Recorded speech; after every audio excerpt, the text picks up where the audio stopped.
Alckmin, vice-presidente do Brasil, vai à China, anuncia uma série de parcerias e garante que o Brasil deve fazer parte do Road and Belt, a nova Rota da Seda. Quais são os benefícios, o que é o Road and Belt e quais os possíveis malefícios dessa integração. Falar um pouquinho também, pessoal, sobre as eleições do Parlamento Europeu, que devem colocar no parlamento ali da União Europeia uma série de candidatos, uma série de partidos de uma direita mais nacionalista, muitas vezes até mesmo eurocética. Será uma contradição? Qual o futuro da União Europeia? Lembrando que os jovens estão muito engajados em eleger esses europarlamentares. Falar um pouquinho também, pessoal, sobre o Japão, que lança um app estatal de paquera para ver se as pessoas voltam a ter filhos, uma medida desesperada ali do governo japonês de incentivo à natalidade, e falar um pouquinho também sobre Boris Pistorius, que é o ministro da Defesa da Alemanha, que garante que até 2029 a Alemanha estará pronta para a guerra. Putin se pronuncia, garante que os Estados Unidos têm sangue em suas mãos por conta dos ataques da Ucrânia que foram feitos em Belgorod que mataram civis e também que a Rússia tem mais armas nucleares do que toda a Europa junta e que inclusive pode mudar a sua política, a sua doutrina nuclear. Se vocês querem entender um pouco mais sobre esses assuntos e muito mais também sobre geografia, geopolítica, atualidades, política, polêmicas, enfim, tudo para você se manter sempre bem atualizado, já se inscreve no canal, deixa seu like e compartilha esse vídeo, que o professor Ricardo conta muito com a sua ajuda. Belezinha? Para quem não me segue no Instagram, @prof_Ricardo Marcílio, e recado rapidinho aí da nossa parceira do canal. A bota Thunderbell é muito versátil, feita para uso urbano, tático, trilhas e até mesmo com EPI, pois possui CA. Possui um sistema anti-perfuro feito de material balístico que protege seus pés de pregos, vidros e outros objetos perfurantes. A sua palmilha garante maciez e conforto similar a um tênis, mas tem muita resistência na sua construção, com solado colado e costurado que resiste até 300 graus. O couro no book é fácil de limpar e a bota é muito ventilada, garantindo extremo conforto. É 100% nacional e vem com 180 dias de garantia contra defeitos de fabricação. Então clica no link que está na descrição e usa o cupom para um desconto especial para garantir já a sua bota Thunderbell. Bom, galera, então bora lá pro vídeo, ó. Como eu falei para vocês na nossa introdução, nesse momento o Alckmin, vice-presidente do Brasil, está na China, participando de uma série de reuniões com o Xi Jinping, presidente da China.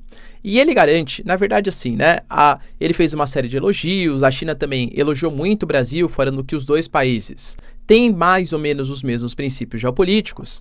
E de fato, se a gente observar nos últimos anos, China e Brasil, por exemplo, estão fazendo os planos para a paz para a Ucrânia, para a guerra Rússia e Ucrânia. Não sei exatamente, né, se os ucranianos vão seguir tal, mas segundo a China já tem 50 países que apoiam as propostas. O Brasil fez uma série de acordos, levando centenas de empresários, deputados e membros do Poder Executivo, depois de fazer uma visita fracassada para os Estados Unidos, onde praticamente nenhum acordo foi fechado, e é fato que os dois países fazem parte dos BRICS, estão pregando, né, o Putin acabou de falar, olha, estamos criando um sistema alternativo de pagamento dos BRICS, a gente está pregando a desdolarização das relações econômicas internacionais. Então, Brasil e China estão dentro desse momento de um engajamento maior dos países emergentes frente ao G7. Só que tinha uma coisa que, pelo menos oficialmente, o Brasil ainda não tinha se certificado de participar e que aparentemente a viagem deve ser justamente para isso, que é a participação oficial, a oficialização do Brasil no chamado Road and Belt, a nova Rota da Seda, a rota, o cinturão, né, que a gente garante aí dos chineses. A China, ela tem como objetivo, até 2049, gastar na casa das dezenas de trilhões de dólares em infraestrutura em outros países, com ferrovias, com rodovias, com portos, tudo isso, galera, criando, vamos colocar, uma facilidade até mesmo para parceiros comerciais dos chineses. Consigam escoar os seus produtos, é fato, mas também não dá para esquecer que a China quer com isso aumentar a sua parceria geopolítica, aumentar os seus investimentos estrangeiros e, claro, criar uma situação de armadilha da dívida. Não dá para ser inocente, né? A gente teve até mesmo a própria general do Comando Sul dos Estados Unidos esteve aqui no Brasil no passado recente e falou sobre isso. Olha, Brasil, não entra na nova Rota da Seda porque os chineses só estão querendo criar uma armadilha da dívida. Como assim, professor, armadilha da dívida? A China vai lá, financia o projeto. O Brasil ou não consegue pagar ou fica devendo juros absurdos, mandando grande parte dos recursos para os chineses. Professor, a China quer fazer... Claro que quer, né, galera? A China não é a boazinha da história que quer, nossa, aumentar as parcerias econômicas, dar engajamento para os países emergentes. É claro que os Estados Unidos criticarem isso é no mínimo hipócrita, visto que essa é a tática que eles fazem há, vou colocar, eu ia falar milênios é exagero, né?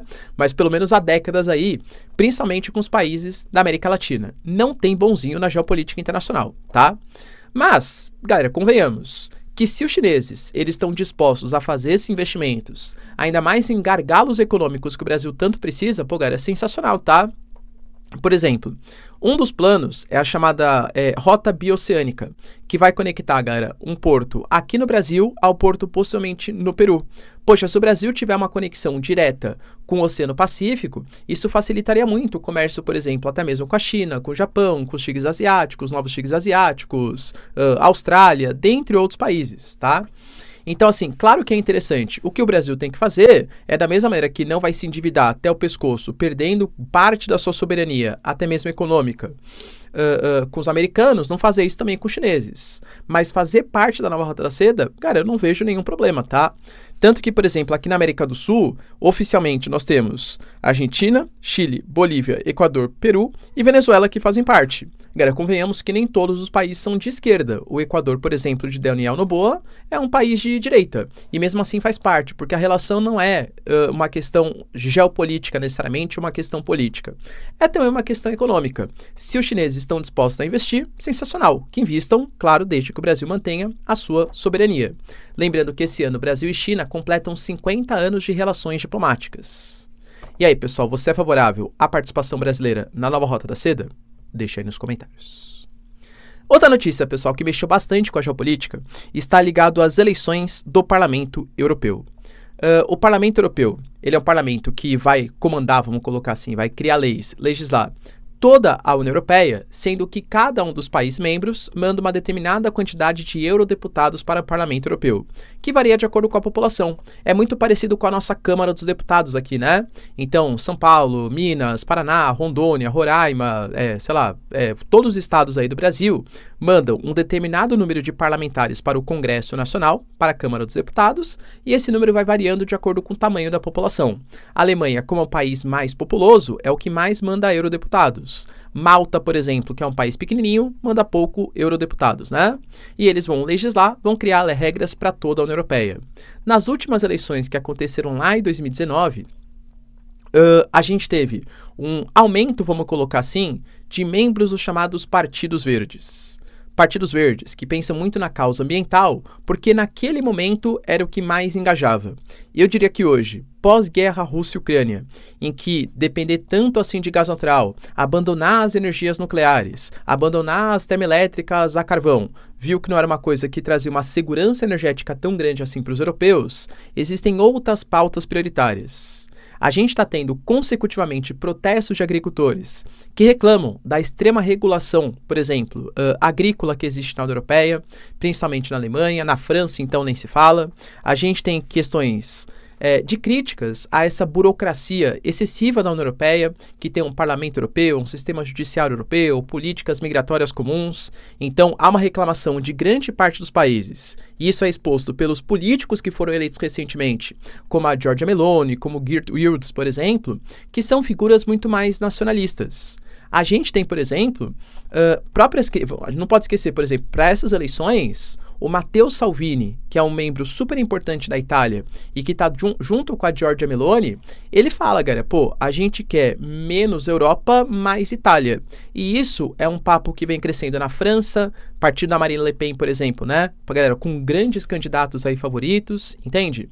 Então, o que as pesquisas indicam é que o sentimento de um nacionalismo, ele vai ganhar corpo frente a um sentimento cosmopolita, ou seja, frente a um sentimento de que a União Europeia poderia resolver os problemas, mais autonomia para os estados nacionais. Convenhamos que a própria questão do Brexit, por exemplo, veio mais ou menos nessa esteira. Eu lembro que tinha um eurodeputado, um parlamentar, né? Era deputado inclusive, chamado de Nigel Farage, que ele falava assim, olha, não entenda errado, não é que a gente odeia a Europa e por isso estamos saindo da União Europeia. Nós odiamos a União Europeia e tudo o que ela representa. Os meus antepassados, quando assinaram o acordo de entrada para a União Europeia lá em 73, eles pensavam numa união econômica, não uma moeda comum, com símbolos comuns, com hino comum, com bandeira, com tribunal, com parlamento, com justiça, com política migratória, talvez até com exército comum. Isso não.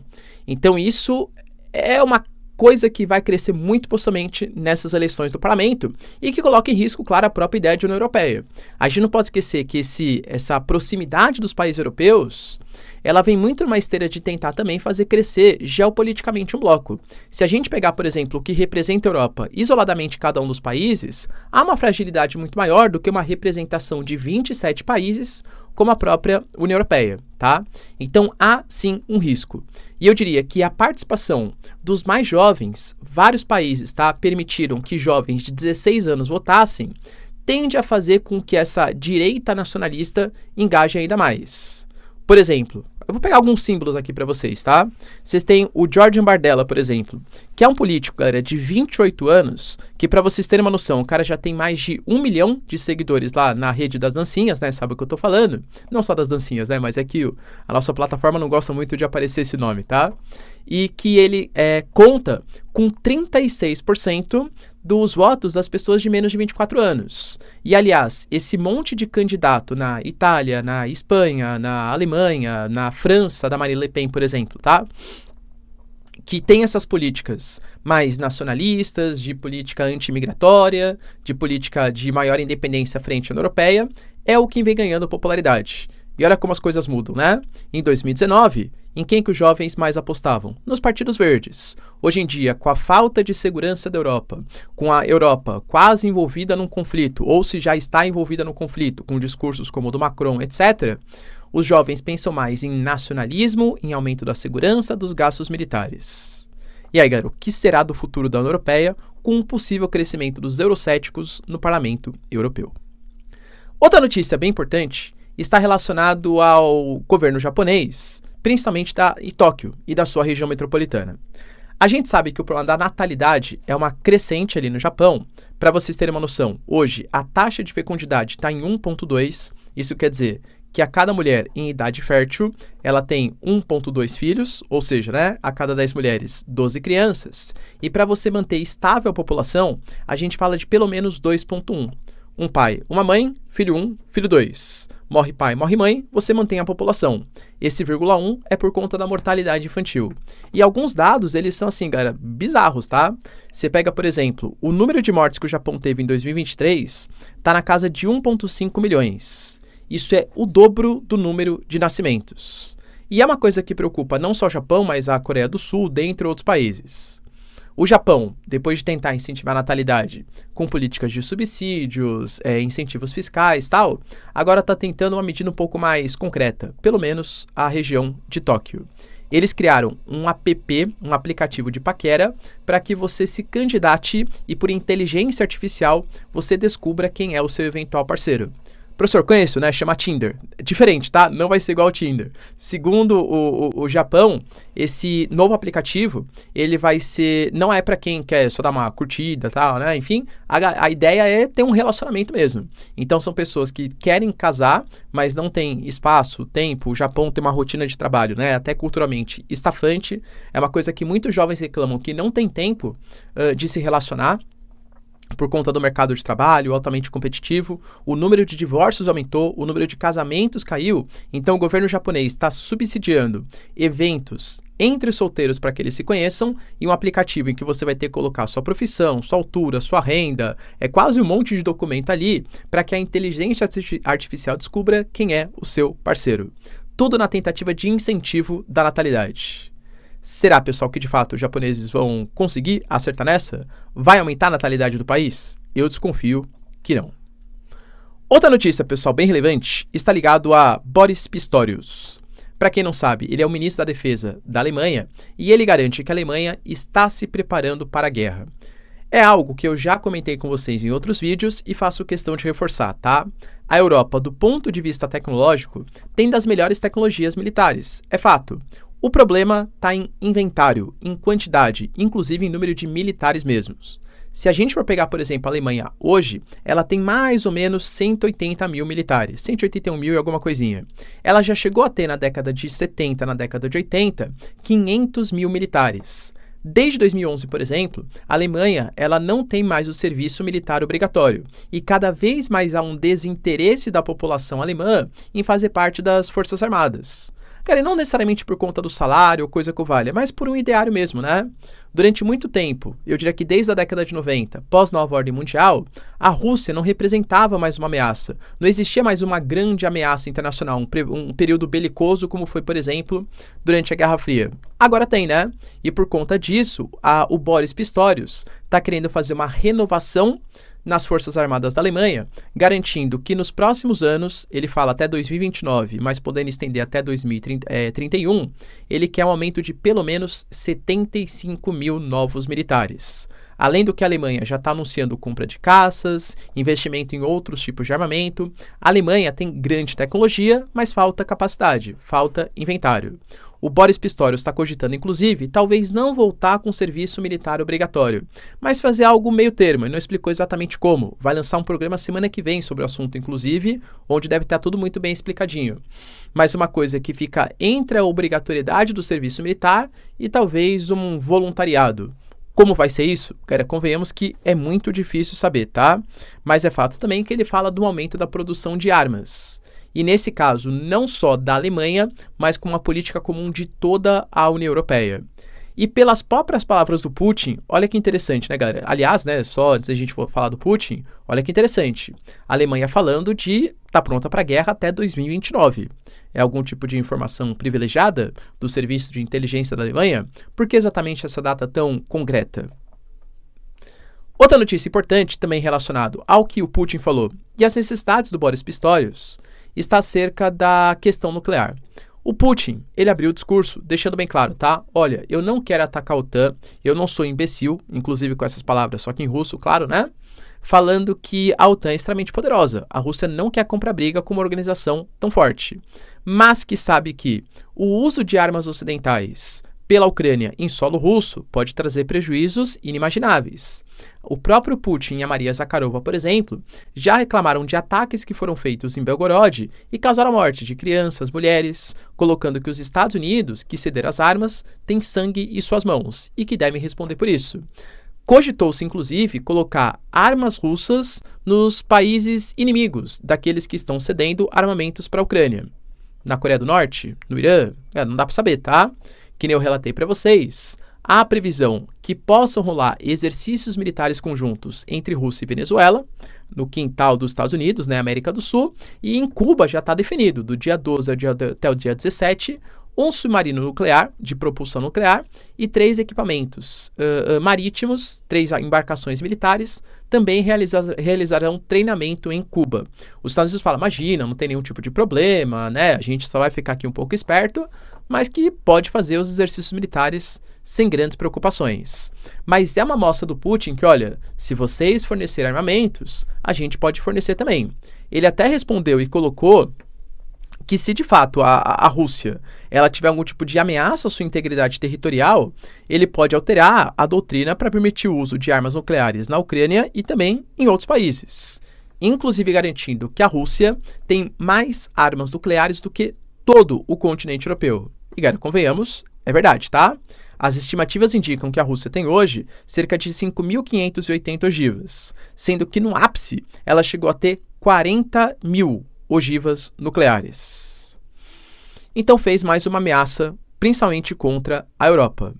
Lembrando, pessoal, que ele também falou que ele está disposto a negociar, que ele fala dessa retórica mais agressiva e tal, só que ele tem certeza da vitória que a Rússia vai ter, que não vai precisar usar essas armas nucleares, mas dá aquela ameaçada, né? A gente sabe como funciona, mas que ele está disposto a negociar. Só que, claro, com as condições estabelecidas lá em 2022. Ou seja, uma desmilitarização da Ucrânia, que eu entendo como sendo, né, a não participação da Ucrânia na OTAN, que o Zelensky não seja o presidente, ou seja, uma desnazi, enfim, né, da Ucrânia, ainda mais agora que ele acha, né, que como não tivemos eleições na Ucrânia, o Zelensky não é mais um presidente legítimo, e que todas as regiões que foram invadidas, ocupadas e passaram por referendos, que segundo a Rússia, tiveram votação de que a maioria da população quer pertencer à Rússia, tem que pertencer ao território russo. A partir daí, pode-se negociar um processo de paz. E aí, pessoal, será que vai rolar? Deixa aí nos comentários, quero saber sua opinião. No mais, pessoal, se vocês curtiram o vídeo, tamo junto, beijos, abraços e tchau, tchau.